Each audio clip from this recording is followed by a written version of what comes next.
As global demand grows for offshore wind turbines, Chinese shipbuilders are increasing production of the large vessels needed to build them.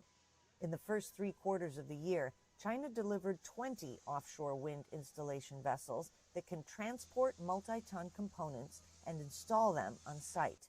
A shipbuilder in East China said they're seeing more and more orders for this kind of ship. This ship is built for Dutch ship owners. It has a lifting capacity of 3,000 tons and can work at a depth of over 100 meters underwater.